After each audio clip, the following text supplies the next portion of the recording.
હે YouTube family, welcome back to our new blog. જય દ્વારકાધીશ. કેમ છો બધા? મજામાં? આઈ હોપ કે બધા મજામાં હશો અને હું પણ મજામાં જ છું. સો ગઈકાલે ઢોસા ખાવા ગયા હતા, બધું પતી ગયું ને પછી આજે છે ત્રીજો દિવસ અને આજે છે ને મમ્મીનો બર્થડે છે.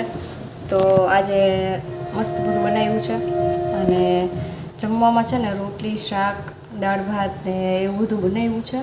ભજીયા બનાવવાના હજુ બાકી છે અને પેલા છે ને હું ને હેતાક બે જરાક ફ્રેશ થઈ જાય, નાઈ કરવી પડશે ને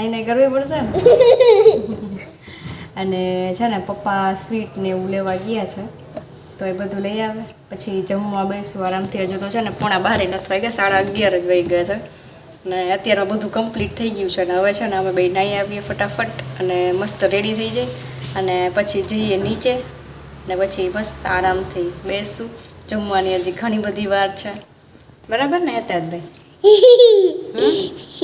કેમ રમતો હતો તું? એમાં રમતો હતો. પછી પાર્કિંગમાં શું કરતો હતો તું? ગાડીથી રિમોટ વાળી કાર. હા કે ના? સો પહેલાં છે ને અમે ફટાફટ નાહી લઈએ અને જઈએ નીચે. તો જો બતાવું અત્યારે કે જમવામાં શું બનાવ્યું છે. તો જો છે ને અત્યારે પપ્પા મૂંગ થાળ લઈ આવ્યા છે, ભજીયા બનાવ્યા છે અને આ છે મંચુરિયન ઢોકળા અને બાકી રૂટીનનું બધું દાળ ભાત, શાક, રોટલી.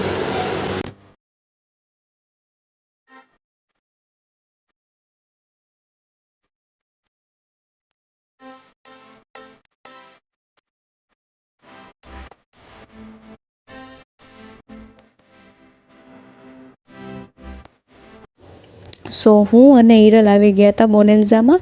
મારે અને હિરલને હેર કટ કરાવવાના હતા અને હેર વોશ અને બ્લો ડ્રાય કરાવવાનું હતું. સો એટલા માટે અમે બોનેન્ઝામાં આવ્યા હતા. તો અહીંયા બસ તમારા હેર વોશ ને બધું થઈ ગયું હતું અને હવે મારું હેર કટ ને બધું થવાનું બાકી હતું. મસ્ત હેર કટ ને હેર વોશ બધું થઈ ગયું છે. હવે જઈએ છીએ ઘરે.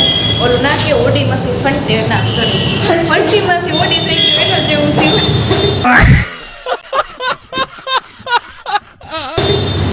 મસ્ત હેર કટ કરાવી દીધા છે અને જઈએ છીએ હવે ઘરે.